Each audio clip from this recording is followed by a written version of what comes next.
My name is Nora Caldwell, and I was 29 years old the night my parents stood up at my sister's wedding reception and told 300 guests that the fund my late aunt left for whichever Caldwell girl marries first was finally, rightfully, going to pay for the open bar I was currently standing next to. I smiled.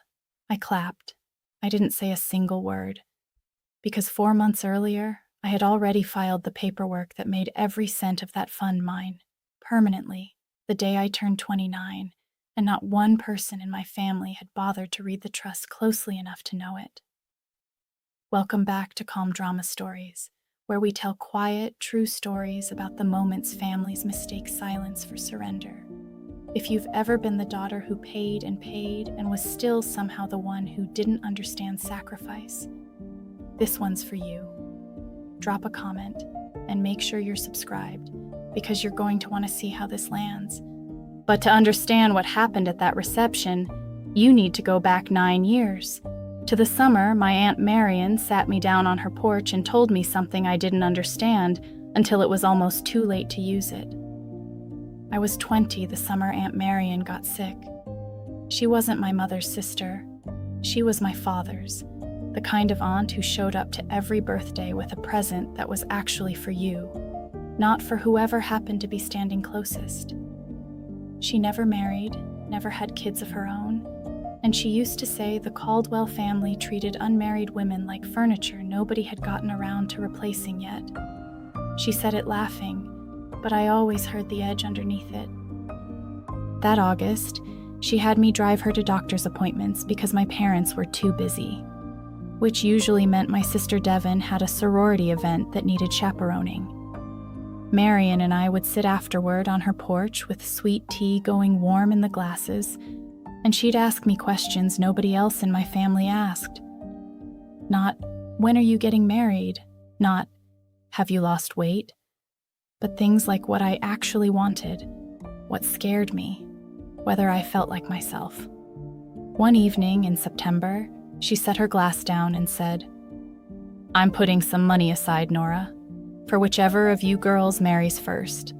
Don't get excited, it's not a fortune, but it's something." I said that was generous. She looked at me for a long moment and said, "Generosity isn't really what it is. Call it an experiment." I didn't ask what she meant. I was 20. I thought she was being whimsical, the way she always was. She died the following spring. Pancreatic cancer, fast and merciless, 8 months from diagnosis to funeral. I gave the eulogy because nobody else volunteered, and I said the truest thing I knew about her, that she was the only adult who ever asked me what I wanted instead of telling me what I should want. My mother cried at the right moments and forgot to thank me afterward. The trust got mentioned once, briefly, at the reading of the will. A modest fund, administered by a bank trustee, designated for whichever niece, Devin Caldwell or Nora Caldwell, marries first, to be used toward wedding expenses, or, failing that, distributed according to terms in the trust document itself. My father skimmed the paperwork, said sounds about right, and moved on to discussing who'd take Marion's china cabinet. Nobody read past the first paragraph. I did. I read everything Marion ever signed, because by then I already knew she didn't waste words. Here's what you need to understand about being the older daughter in my family. I was 18 months ahead of Devin in everything except the thing that mattered to my parents, which was getting married. I finished college first, got my CPA license first, bought my own condo first, at 26, with money I saved working 2 jobs through grad school. None of it registered as a milestone. My mother's response to my promotion to senior accountant was, "That's nice, honey, but you know what would really make me happy." I always knew what would really make her happy. It was never anything I'd already done. Devin, meanwhile, got engaged at 23 to a man named Tyler, who sold commercial insurance and talked about himself in the third person when he was excited. My mother planned the engagement party like she'd been training for it her whole life. She cried happy tears in the kitchen. She told the neighbors before she told me. I want to be fair here. I don't think my parents loved Devin more than me. I think they understood Devin more because Devin wanted the thing they understood. The wedding, the husband, the photo album that proved you'd done life correctly. I wanted things that didn't photograph well. A 401k, a quiet Tuesday, the ability to say no without an argument.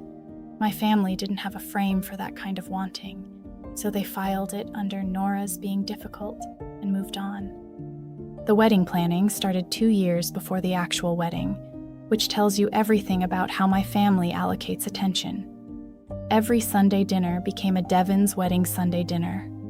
Venues, florists, the merits of a sit-down dinner versus a buffet, whether Tyler's mother could be trusted to choose the bridesmaid dresses. I sat through 18 months of it nodding in the right places, contributing my opinion when asked, which was rare, and noticing, the way you notice a draft in a house before you find the broken window, that my mother had started saying things like, "Once the wedding fund money comes through, we'll finally be able to do the flowers properly." The wedding fund money. Marion's trust. Already being spent in conversation a year before it had legally vested to anyone. I didn't say anything the first time I heard it. I told myself I'd misunderstood the terms, that maybe there was language allowing early distribution for wedding planning regardless of who married first, since Devin was clearly going to win this race by a wide margin. I wasn't engaged. I wasn't dating anyone seriously. I had a cat named Gerald and a job I liked and absolutely no interest in performing the milestone my family had been waiting on since I was old enough to wear a training bra. But something nagged at me. Marion's word kept surfacing in my memory. Experiment. She didn't say gift. She didn't say reward.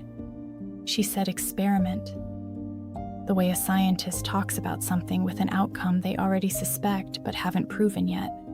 So one rainy Tuesday in March, 18 months before Devin's wedding, I drove to the bank that administered the trust and asked to see the full document, not the summary my father had skimmed at the will reading, the whole thing. The trust officer, a careful woman named Patricia Olin, pulled the file and slid it across the desk without much ceremony. The way you hand someone a document you assume they already understand. I read it twice. Then I read it a third time to be sure I wasn't inventing what was on the page. The fund, just over $94,000, grown from an initial deposit Marion had made a decade earlier, was designated for whichever niece Devin Renee Caldwell or Nora Elizabeth Caldwell is the first to either A, marry, or B, reach the age of 29, whichever occurs first, with full discretion as to use of funds vesting in that niece absolutely and without condition. Whichever occurs first. Marriage or turning 29.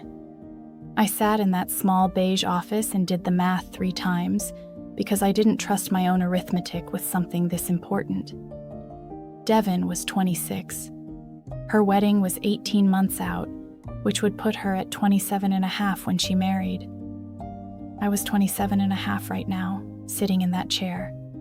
I would turn 29 in 14 months. Devin's wedding was scheduled for 18 months from now. I was going to turn 29 4 months before Devin got married. I asked Patricia to confirm what I thought I'd just read. She pulled up the original drafting notes, the ones attached to the file that nobody at my parents' will reading had bothered to ask for.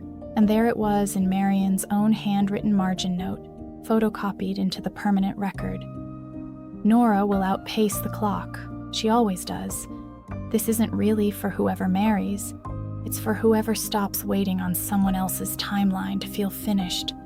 Marion had built the trust knowing exactly what would happen. She'd watched our family for 30 years. She knew Devin would get engaged eventually and that the engagement would consume the family's attention for 2 years, the way weather consumes a forecast. She knew I would keep building a life quietly in the background, unmarried, unbothered, on my own schedule. And she set the clock so that my schedule, the one nobody in my family valued, would be the one that won. I didn't say anything to anyone for a long time. I want to be honest about why. Part of it was that I didn't fully trust what I was looking at. I kept waiting for someone to tell me I'd misread a codicil, that there was an amendment, that Marion's lawyer had cleaned up the language before she died and removed the age provision. Patricia checked. There was no amendment. The trust was exactly as written, fully executed, witnessed, notarized 4 years before Marion's death, well within her competency, untouchable. The other part, the part I'm less proud of, is that I wanted to see how far my family would go before I had to use it. That spring, 14 months before my 29th birthday, the wedding planning accelerated into something resembling a small war. My mother had taken to calling the trust Devon's Fund in casual conversation, dropping the qualifier wedding entirely, as if the ownership had already settled itself through sheer repetition. When Devon's fund money comes in, we're doing the orchid arrangements properly. Devon's fund will cover the band, hopefully. I sat through these conversations with my jaw tight, saying nothing, watching my family spend money that, by the trust's own clock, was on pace to be mine. I want to tell you I confronted them immediately. I didn't. I'm an accountant. I don't make moves until I understand every variable, and there was one variable I hadn't yet pinned down. What exactly happened, mechanically, on the date a beneficiary turned 29? Did it require a claim? An application? Could the trustee delay if a wedding was imminent and my parents made enough noise? I went back to Patricia. I asked her directly. On my 29th birthday, assuming Devon hadn't yet married, what happens? Patricia pulled the procedural language. The trust vested automatically, by its own terms, on the triggering date. No application required, no discretion left to the trustee, no contest period for family members who weren't beneficiaries. The bank was required to notify the named beneficiary within 30 days and begin distribution. The only people with standing to contest the trust's terms were the original grantor's estate representatives, and Marion's estate had closed years earlier with the trust's terms unchallenged. There was, Patricia said plainly, no mechanism by which anyone else could redirect this. I sat with that information for a week before I told a single person, and the person I told wasn't my parents. It was Devon. I want to explain why, because I think this is the part of the story people misjudge me for if I don't explain it. I didn't tell Devon to hurt her. I told her because I loved her, in the complicated, exhausted way you love a sibling. You've spent your whole life being quietly compared to, and because some part of me hoped that if she knew, she'd push the wedding date up or talk to our parents honestly about the money, and we could resolve the whole thing like adults before it became a public humiliation for anyone. I called her on a Thursday night in April and told her everything. The age provision, the math, the fact that unless something changed, the fund would vest to me 4 months before her wedding. Devon went quiet on the phone for a long time. Then she said, "Are you sure?" Not angry, not accusing, just stunned, the way you sound when the ground tilts slightly under a conversation you thought was about something else. I told her I was sure, and that I wasn't trying to take anything from her, and that I thought we should tell Mom and Dad together, calmly, and figure out what made sense. Maybe I'd contribute some of it toward her wedding voluntarily, since I had no wedding of my own on the horizon and didn't need $94,000 for anything urgent. I meant that. I was prepared to be generous. I just wanted it to be my choice, made with open eyes, not assumed out from under me by people who hadn't bothered reading the document. Devon said she'd think about how to bring it up. She thanked me for telling her first.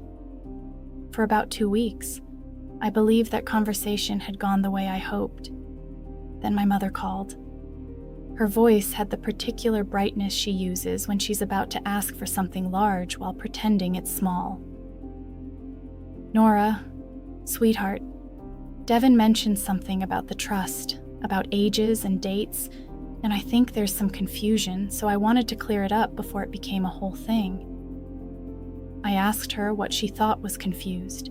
She said, "Well, obviously the fund is for whoever's wedding it's needed for, and since Devin's is already booked and paid for in deposits, it would be, and I'm sure you understand this, irresponsible to let some technicality mess up vendor contracts we've already signed." A technicality. She called Marion's deliberately drafted, 4 times reviewed, notarized trust provision a technicality. I asked her carefully whether she'd actually read the trust document. There was a pause just long enough to answer the question for me. "Your father read the summary at the reading," she said. "We don't need to relitigate 8-year-old paperwork, Nora. This is about family. We need this money for Devin's wedding, and frankly, you don't need it for anything right now, do you? You're not even seeing anyone. You're not even seeing anyone." As if my unmarried status weren't the exact mechanism by which Marion's trust had been engineered to land in my hands. As if being alone were a disqualification rather than, in this one specific and quietly devastating instance, the entire point. I told her I'd think about it. I hung up and sat on my couch with Gerald in my lap and felt something settle in my chest that wasn't quite anger yet. It was closer to recognition. The same recognition Marion must have had 30 years of watching this family to arrive at. That need, in my family's vocabulary, always outranked rights, and the person whose need was loudest got the resources, regardless of whose name was actually on the paperwork. Over the following 10 months, the pressure didn't let up. It just got more sophisticated.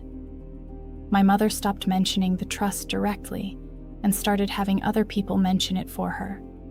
My father, during a Sunday dinner, said almost gently, "You know, Nora, family takes care of family.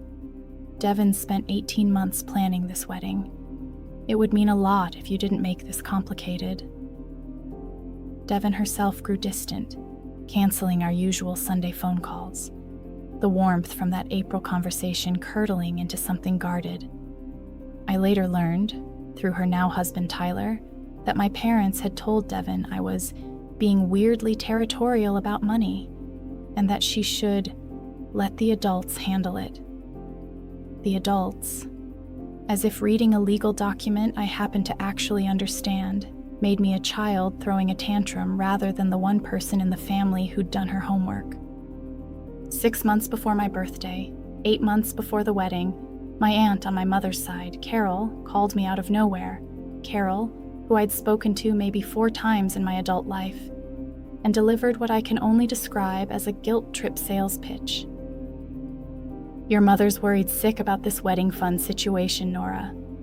You know Marion would have wanted Devin to have her big day. You were always the practical one. Surely you can be practical about this too." Practical, in my family's dictionary, apparently meant agreeing to lose something that was legally mine in order to spare everyone the discomfort of acknowledging it. I told Carol politely that I appreciated her concern and that I'd handle it directly with my parents. I did not handle it directly with my parents. I drove back to the bank. Patricia and I went through the trust one more time, line by line, and I asked her the question I'd been circling for months. Was there any version of this where I declined to enforce it, where I let the fund pass informally to Devin's wedding without legally claiming it myself, and the trust simply expired unused? Patricia said no. The trust required affirmative distribution to the vested beneficiary upon the triggering date. The bank had a fiduciary obligation to notify and distribute, regardless of what the beneficiary said she wanted in casual conversation with relatives. If I wanted to give the money away after it vested, that was entirely my right and a simple matter of a personal check. But I could not simply will the trust to skip me. The only way Devin got that money without my voluntary gift was if I never claimed it. And even then, Patricia said carefully, the bank doesn't redirect unclaimed vested funds to a sibling. It would revert to the broader estate per the trust's contingency clause, which names a children's literacy charity Marion supported, not Devin. That detail did something to me. Marion had thought of everything. She'd closed every door my family might try to walk through except the one where I simply chose, of my own free will, generosity over resentment. I decided, sitting in that office, what I was going to do, and it had 3 parts. First, I would let the trust vest exactly as written because it was mine by every legal and moral measure, and because 4 years of being told my milestones didn't count had used up whatever obligation I owed anyone to make this easy. Second, I would, after it vested, decide independently and without pressure whether to give Devin any portion of it as a wedding gift, a choice, not an extraction. Third, I would not announce any of this in advance. I had told Devin once, honestly, in April, and watched that honesty get twisted into Nora being difficult. I wasn't going to hand my family a second chance to rewrite what I'd said into something it wasn't. My 29th birthday landed 4 months before Devin's wedding, exactly as the math had always promised. Patricia's office sent the formal notification on a Tuesday, a clean, sterile letter confirming that, per the terms of the Marion Caldwell Family Trust, I was now the sole vested beneficiary of the fund. Total value $97,400 with accrued interest, available for immediate withdrawal at my discretion. No conditions attached. I told no one. Not my parents, not Devin, not even Tyler, who I genuinely liked, and who'd been kind enough to stay out of the whole mess. I let 4 months pass in total silence on the subject, while wedding planning roared on around me at every family gathering, while my mother kept referring to the fund as though its destination were a settled fact rather than a question that had already, legally, been answered weeks earlier. The wedding was beautiful, I'll give them that. Devin looked happy in a way I hadn't seen since before all of this started, and for a few hours, I let myself just be her sister, dancing badly at the edge of the reception, laughing with Tyler's cousins, eating too much cake. I want you to understand, I wasn't there plotting a scene. I was there to celebrate my sister. It was my parents who turned it into something else. Near the end of the night, my father stood up at the head table with a microphone, the way fathers do, to make a toast. He talked about Devin as a little girl, about Tyler being a good man, the usual warm filler that weddings run on. And then, somewhere in the middle of it, he pivoted, and I watched it happen in real time, the way you watch weather change on a horizon you can't outrun. And I want to take a moment, he said, to honor Marion, Devin's great aunt, who isn't here tonight, but whose generosity made parts of this evening possible. Marion left a fund years ago for whichever Caldwell girl married first, and tonight, that fund is finally doing exactly what she intended, helping pay for this beautiful open bar, this band, this whole celebration. He raised his glass. To family, and to using what we're given the way it was meant to be used. 300 people raised their glasses. My mother was beaming. Devin, who I genuinely don't think knew the legal status of the fund at that point. I don't believe Tyler's vendor deposits had actually been paid with it. I think my father simply assumed out loud, in front of everyone, that the money he'd spent the last 18 months calling Devin's fund had in fact been used when it had not been touched by anyone but me, not once. Devin clapped along, smiling, because why wouldn't she? She had no idea her own father was publicly thanking a dead woman for money he had never actually had access to. I stood near the bar, in a navy dress, holding a glass of champagne I hadn't finished, and I smiled, and I clapped, The way you clap at a toast you've decided not to ruin in front of 300 witnesses on your sister's wedding day. I did not stand up. I did not correct him. I did not say a single word. Because here is the thing about being the quiet one in a family that mistakes silence for surrender. Silence, used correctly, is not surrender. It's timing. The morning after the wedding, while Devin and Tyler were already at the airport for their honeymoon, I drove to my parents' house. My mother was at the kitchen table going through thank you card lists, still glowing from the night before. My father was reading the paper with the particular satisfaction of a man who believed he'd successfully closed a chapter. I sat down across from them and I said, "Dad, I need to ask you something about your toast last night." He looked up, pleased, expecting me to compliment it. "You said the fund paid for the bar and the band. I'd like to understand what you meant by that, because as of 4 months ago, on my 29th birthday, that fund vested entirely to me, per Marion's own terms, and not $1 of it has left the account." My mother's pen stopped moving. My father set the paper down slowly, the way you set down something you suddenly suspect is hot. "What are you talking about?" my mother said, and her voice had already lost its morning brightness. I told them, plainly, without raising my voice, exactly what I'd told Devin 18 months earlier and what they'd spent every month since calling a technicality. The age provision. The exact date. The notification letter from the bank, which I'd brought with me and set on the table between the thank you cards, because I'd learned from this whole experience that paper does work, words can't. My father read it twice. I watched him do the same arithmetic I'd done in Patricia's office 18 months earlier. Watched him arrive, late, at a conclusion I'd been quietly carrying since spring of the previous year. "This says it vested in April," he said. "That's months before the wedding." "Yes," I said. "I told Devin that exact thing in April of last year. She told you. You called it a technicality and decided not to read the document yourselves." My mother's face did something complicated. Anger trying to find a place to land that wasn't her own failure to read 4 pages of paperwork before standing in front of 300 guests and announcing, with total confidence, where money had gone that had never moved an inch. "So you let your father stand up at his daughter's wedding and lie to everyone," she said. "You let him embarrass himself." "I let him make an assumption he never bothered to verify," I said. "I didn't write his toast, Mom. I didn't tell him what to say. I told Devin the truth a year and a half ago, and the family decided the truth was inconvenient and stopped listening to it.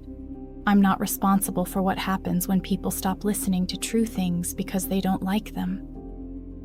My father said quietly, staring at the letter, "Why didn't you say something last night? In front of everyone, before I—" He didn't finish the sentence, but I understood what he meant. Why didn't I stop him before he humiliated himself in front of 300 people, thanking a dead woman for a gift that had never been his to thank her for? I told him the truth. "Because it wasn't my job to manage your dignity at my sister's wedding, Dad." I'd already told the truth once to the one person who could have actually fixed this before it became public. Devin, 18 months ago.